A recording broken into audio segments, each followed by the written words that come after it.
sort of addressing sex and disability is a bit of a taboo subject. Even yourself, when you were in rehabilitation, you said it was very formal. What was the information that was given to you? That's fine, because you have, you know, my rehab was 3 months, and so the focus was on being well enough to come home.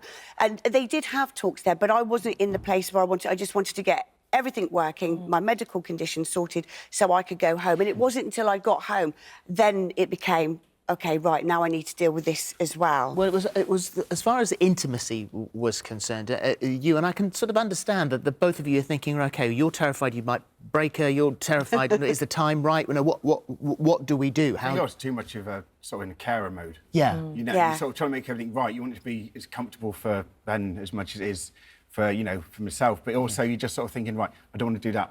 You know, is that going to be too much? So I'm sort of almost waiting for Ben to come to me to go, you know, to make a move or something, because you're sort of unsure. So we're both basically, you know, back to back, because we're both doing the same thing. Yeah, and you weren't talking. When it finally, and that's the thing, that there wasn't communication. No, there wasn't. And the one times we did, I tended to be quite defensive of it. I'll be like, oh, you know, you haven't come near me, you obviously don't. But the thing is that in this blog, and the Valentine's Day blog, you are terribly honest, and you say things in there that you hadn't said to Matt. No, you know, you admitted that, oh my God, I can't feel anything. I know.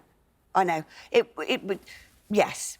Because there's still more recovery to come in. You don't know what you might get back. But I didn't know whether I would be able to. And obviously, the first time it was like, and it's like, do I tell him? Do I say it? Because if he thinks I can't feel anything, how's that? It's not just my life changing. It's also Matt's as well in his life. And it's like, how does he feel about that? Is he going to still want to be with me if he thinks I'm not enjoying it? And that was where I focused on making it his problem, when it was essentially how I felt about being in a wheelchair. And that's what I wanted to put across, that it's OK.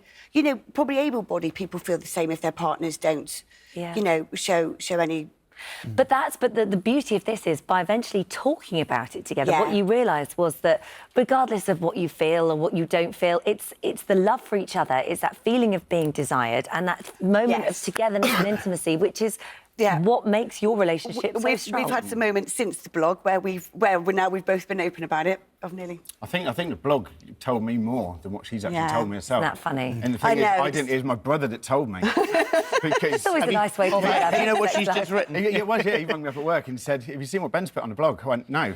And he said, "Oh, he's one of the guys who's just reading out in the canteen to all the lads." Oh no, it's just, oh God. And which is fine, because we're a really open sort of family. Well done. And by you've reading helped lots of people that have read the blog and that have now started to open up about their own experience. It had a fantastic response, which was one really good thing. It was I know, and I just think, you know, it's not everybody's cup of tea.